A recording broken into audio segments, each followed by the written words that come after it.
адвокат болуп отуруп, ошол элдерибизди кышында үшүтүп, ошол тесттин печкалары жарылып, кышында шаар тургундары далай кыйынчылыкты көргөн.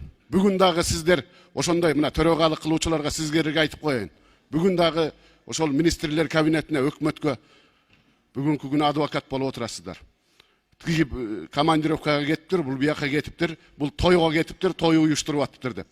Могул ченде ошол шаарыбыздын тургундары бүгүнкү күндө кандай даярдык болуп атат? Мына Талайбек Өмүкеевич алдыга койгон пландар, проекттериңиз аябай жакшы экен, көрдүк, уктук.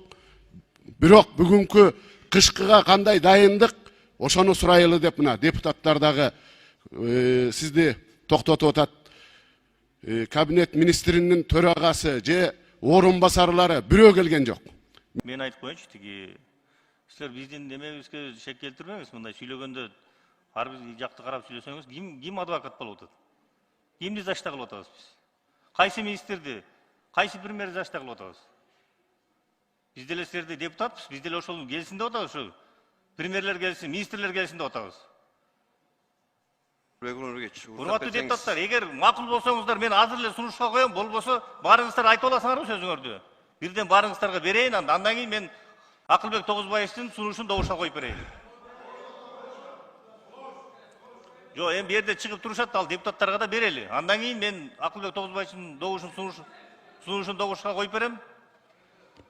Биринчи микрофонду. Урматтуу депутаттар, мен Акылбек Тогузбаевдин сунушун 200%-га колдойм. Себеби биз өткөндөн сабак алалы.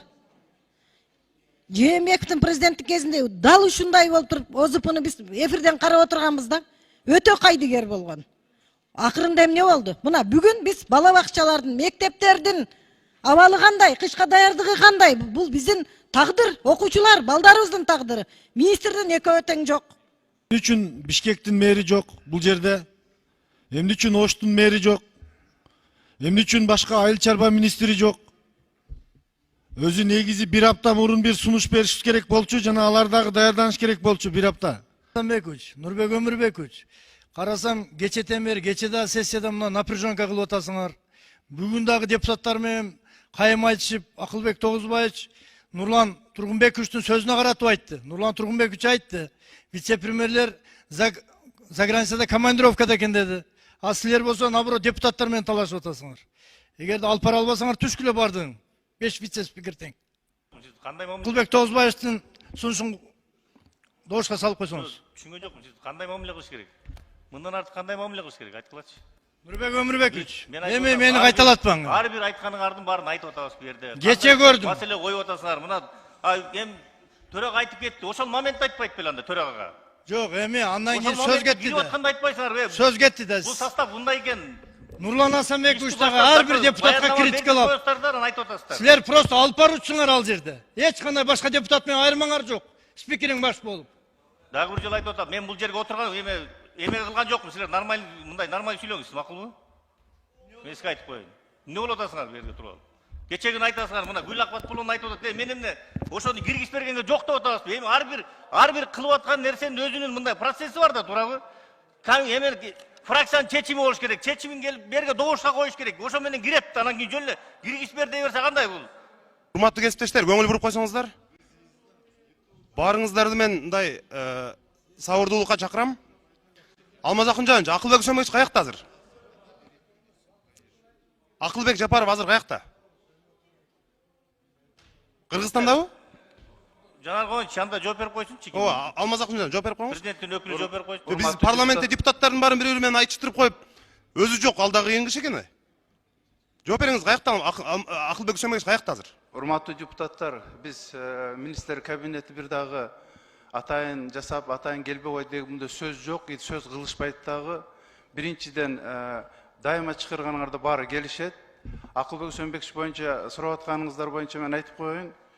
Биринчи вицелерде Бакыт Эргешевич Төрөбаев азыр Кытайда дүйнөлүк транспорт форум болуп атат, эртең келет.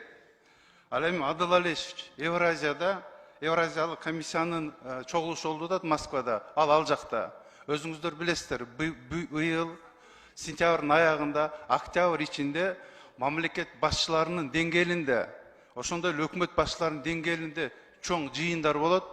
Ошого даярдык жүрүп атат. Ал эми Акылбек Үсөнбекович боюнча, Акылбек Үсөнбекович бир да жолу былтыр сессияны айтып койсом, былтыркы сессияны силерди аябай сыйлап, бир да жолу мага келбейм деп айткан эмес. Алмаз Акынжанович, мен түз суроо берип атам. Акылбек Үсөнбекович каякта дейм? Бүгүнкү күнү айтып коеюн, бүгүнкү күнү кече Акылбек Үсөнбекович командировкадан келди.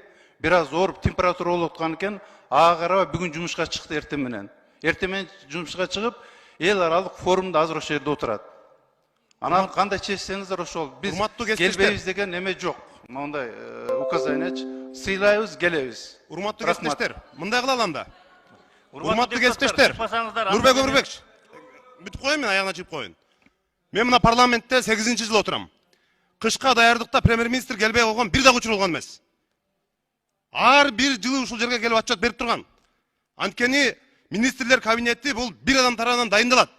Жогорку кеңештин депутатын миңдеген адамдар шайлайт. Айырмасы ушунда. Жогорку кеңештин депутатын биздин үнүбүздү айтып тур деп эл жиберет бияка. Миңдеген адамдар шайлаган. Ошондуктан сураганга укугу бар. Саат 2-ге Акылбек Үсөнбекович келсин. Күн тартибинен бүгүн алыштын кереги жок. Саат 2-де келсин, 2-де улантып алганда.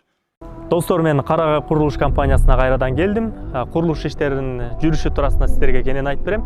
Өзүңүздөр байкагандай, А блоктун фасады укмуштуудай кооз жана сапаттуу болуп сонун бүтүп калыптыр. Жүрүңүздөр.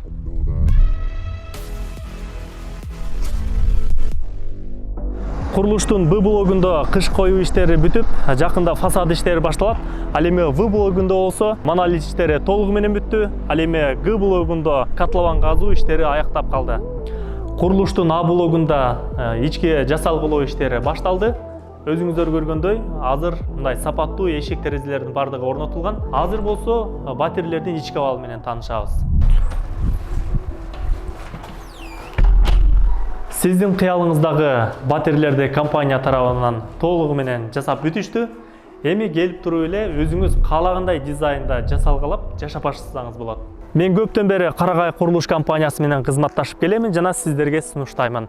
Жаңыдан бүтүп калган А блоктон сиздер батире алсаңыздар болот жана курулушу тездик менен уланып жаткан Б, В, Г блоктон дагы үй алып алсаңыздар болот. Толук маалымат алыш үчүн экран астындагы телефонго чалыңыз. Эмдиги жылы үйгө келип жашаймын десеңиз, анда шашылыңыз. 100% кепилденген ишенимдүү Карагай курулуш компаниясы сиздин кызматыңызда.